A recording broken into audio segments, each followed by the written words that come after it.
Bismillahirrahmanirrahim. Assalamualaikum warahmatullahi wabarakatuh. Saudara-saudara sekalian, selamat berjumpa kembali dengan saya dalam ruang pembelajaran fisika. Kali ini kita akan membahas bagaimana menentukan momen inersia dari silinder berongga, di mana sumbu putarnya pas berada di tengah-tengah silinder tersebut. Oleh karena itu, sebelum kita memulai, maka terlebih dahulu saya menuliskan rumus umum atau persamaan umum untuk menentukan momen inersia dari silinder ataupun dari sebuah benda. Rumusnya itu adalah I sama dengan integral R kuadrat Dn. Nah, kalau kita katakan ini adalah sebuah persamaan pertama. Nah, baik, sebelum kita menurunkan bagaimana menentukan momen inersia dari silinder berongga yang diputar pada sumbu di tengah-tengah pusat sumbu silinder, maka terlebih dahulu saya akan menggambarkan silinder yang kita maksudkan.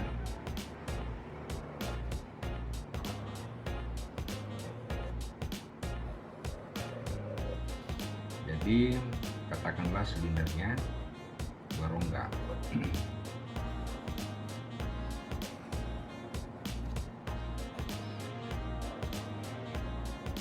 Nah, ya kira-kira seperti inilah gambarnya. Silinder ini kan diputar pada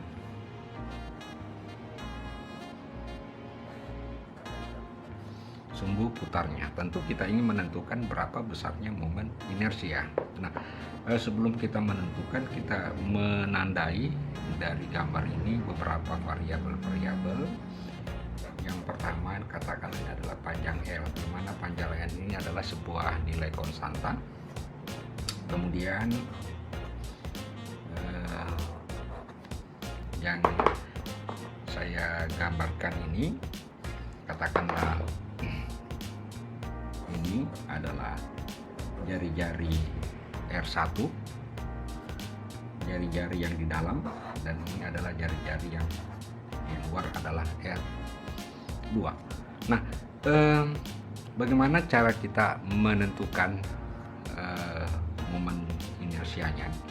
Maka karena L adalah sebuah nilai konstanta, maka saya akan mencoba menggambarkan silinder ini dalam bentuk dua dimensi. Jadi gambarnya kira-kira saya gambar di sini ya. Nah, ini gambar dua dimensi yang tampak dari depan. Oke. Terus kita tentukan ini adalah R1 dan ini adalah katakanlah ini adalah R1 dan ini adalah R2.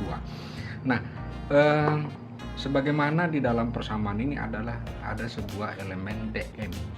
Jadi kita ingin mencari elemen dm. Katakanlah elemen dm-nya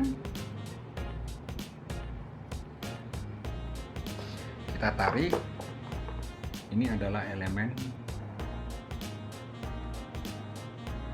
ya, itu adalah elemen dm. Ini adalah elemen dm. Jadi kalau saya tarik gambar sedikit, nah, itu adalah elemen dm dari silinder. Nah, elemen dm ini karena mengikuti pola lingkaran, maka kita bisa menentukan terlebih dahulu gambaran geometri daripada elemen tersebut. Nah, di mana kita katakan bahwa sudut yang dibentuk segitiga ini katakanlah d theta. Nah, untuk jari-jarinya kita ambil adalah R kecil, sehingga bagian yang lengkung ini panjangnya itu adalah R d theta. Oke, sedangkan untuk bagian R yang kita potong ini adalah panjangnya adalah dr. Nah, kalau saya perbesar gambarnya,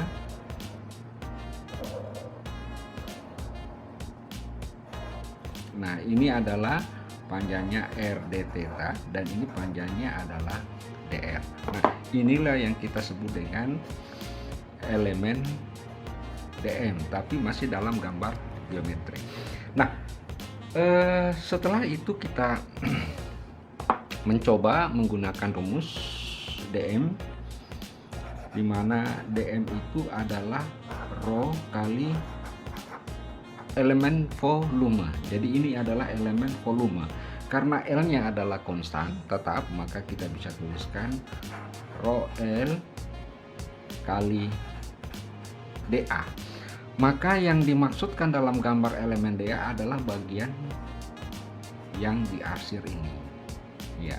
Jadi elemen volumenya dA, panjang L, rho dl, maka itu adalah elemen dA. Di mana dari gambar itu kelihatan bahwa dA itu adalah dA itu adalah panjang kali lebar. Jadi seolah-olah mirip dengan persegi panjang. Saking kecilnya maka kita akan sebutnya R dr d theta. Dengan demikian kita sudah bisa dapatkan bahwa elemen dm adalah rho L, saya kasih batas kurung untuk membedakan antara konstanta dengan variabel, kemudian R dr, kemudian d theta. Katakanlah ini adalah persamaan kedua. Oke, kita lanjut lagi. Kalau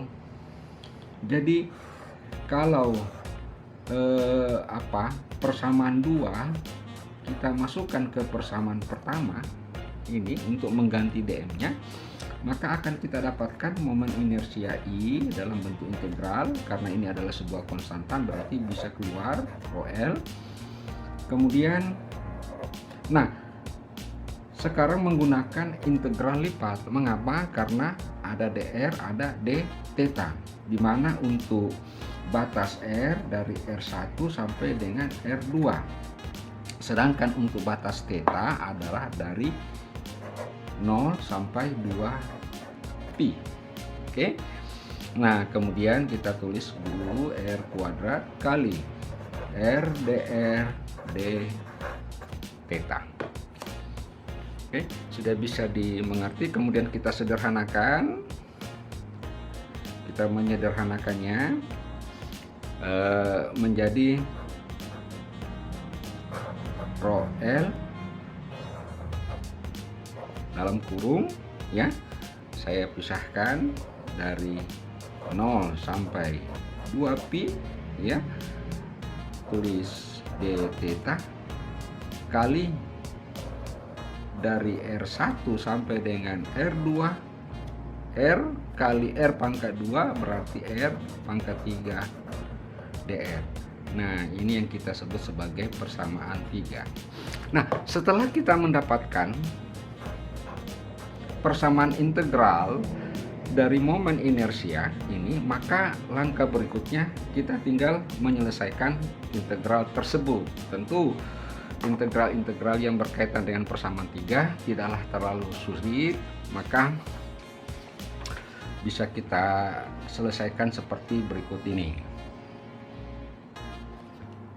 Saya tulis ulang, I sama dengan rho L dalam kurung dari 0 2pi d theta untuk d theta, kemudian batas integrasi dari R1 ke R2 R pangkat 3 dr.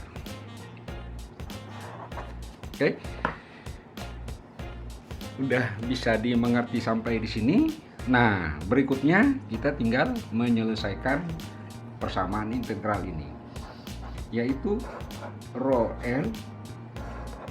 Nah, hasil daripada integral dari d theta dengan batas 0 sampai 2pi adalah 2pi. Oke, ya. Kemudian hasil integrasi daripada R pangkat 3 adalah 1/4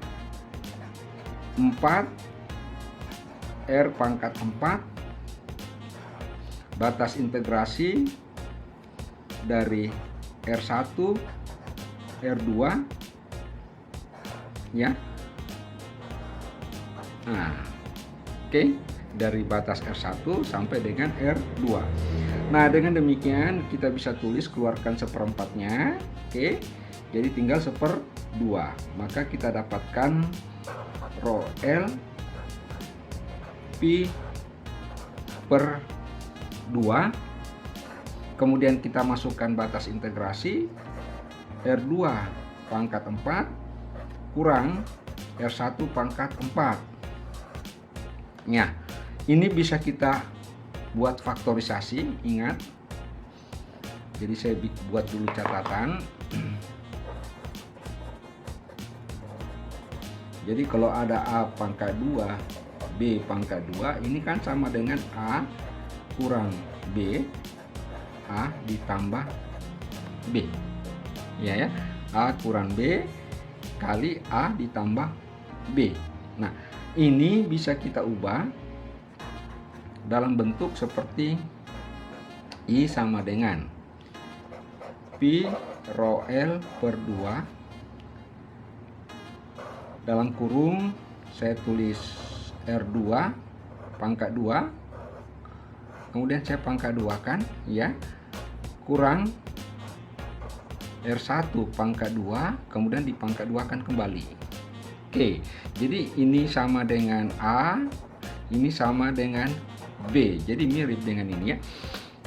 Sehingga kita dapatkan 1/2 pi rho L R2 kuadrat dikurang R1 kuadrat kali R2 kuadrat ditambah R1 kuadrat. Oke, sudah bisa dimengerti sampai di sini. Nah, kita simpan dulu sebagai persamaan 4. Nah, kita kembali ke volume silinder berongga. Jadi kalau saya gambarkan ulang, ini adalah R1, ini adalah R2, jadi ini adalah R2, ini adalah R1. Nah, volumenya, jadi volume silinder itu adalah volume, volume silinder adalah pi R2 pangkat 2 dikurang R1 pangkat 2 ya. Jadi keliling lingkaran luasnya ini dikurang dengan luas ini, yaitu pi R kuadrat dikurang pi R1 karena volumenya dikali dengan L. Oke. Kemudian kita dapatkan kalau ini volume, M sama dengan rho kali volume. Betul? M sama dengan rho kali volume. Dengan demikian kita dapatkan rho pi R kuadrat pangkat 2 dikurang R1 pangkat 2 kali L. Nah, coba perhatikan yang ini dengan rho pi L. Ya, oke. Kita perhatikan ini, samakan ini pi rho L, ini rho pi L ya. Sama R2 kurang R1 berarti yang ini sama dengan M. Oke, maka kita dapatkan I sama dengan 1/2 M. Jadi ini adalah M, kembali semula M, R2 pangkat 2 ditambah R1 pangkat 2. Maka ini adalah momen inersia dari silinder berongga. Baik, saudara-saudara sekalian, ada hal yang ingin saya jelaskan kembali dari persamaan 5 ini atau momen inersia pada pusat silinder seperti berikut ini. Nah, saya tulis ulang kembali, kita dapatkan I sama dengan 1/2 M R2 pangkat 2 ditambah R1 pangkat 2. Nah, jika berarti jika silinder dalam. Jadi kalau saya katakan, saya tulis lagi dulu, jika R1 sama dengan 0, itu artinya apa? Silinder pejal, karena yang ada cuman R2 atau sama dengan R, ya. Berarti R1-nya 0, maka kita dapatkan momen inersia untuk silinder pejal adalah 1/2 mr kuadrat atau sama dengan 1/2 mr kuadrat. Ini adalah untuk silinder pejal. Oke. Nah, selanjutnya, jika ini R1, R2 sama juga dengan R1, itu artinya apa? Silinder tipis. Jadi namanya silinder, ini silinder pejal. Ya, ini silinder pejal, dan ini namanya silinder tipis apabila R2-nya sama dengan R1. Dengan demikian, maka persamaan ini kita bisa tulis I sama dengan 1/2 M. Kita tulis saja R2 sama dengan R1 sama dengan R, ya. Berarti sama dengan R kuadrat ditambah dengan R kuadrat, berarti I sama dengan M R kuadrat. Maka ini adalah momen inersia yang diputar pada sumbu, putar pada di tengah-tengah pusat silinder. Ini adalah momen inersia untuk silinder yang tipis. Bisa juga masuk kategori cincin tipis. Jadi masuk kategori cincin tipis bisa. Jadi silinder tipis atau cincin tipis. Nah, kalau yang ini adalah silinder pejal, dan kalau ini adalah silinder berongga. Baik, saudara-saudara sekalian, begitulah penjelasan singkat tentang bagaimana cara menentukan momen inersia dari sebuah silinder berongga yang diputar pada sumbu putar di pusat silinder, di mana dari hasil momen inersia untuk silinder berongga kita dapatkan, kita bisa menurunkan momen inersia untuk silinder pejal yang juga diputar pada pusat lingkaran, pada pusat lingkarannya. Dan demikian pula kita bisa menentukan momen inersia untuk silinder tipis, atau bisa juga sering juga dikatakan cincin tipis. Oke, mudah-mudahan penjelasan ini sudah memberikan gambaran yang jelas tentang bagaimana cara menentukan momen inersia dari sebuah silinder berongga, silinder pejal, maupun silinder yang sangat tipis. Demikianlah penjelasan saya. Nantikan selalu video-video pembelajaran yang setiap saat akan saya tampilkan. Semoga ada manfaatnya. Mohon maaf segala kekurangannya. Wabillahi taufiq wal hidayah. Wassalamualaikum warahmatullahi wabarakatuh.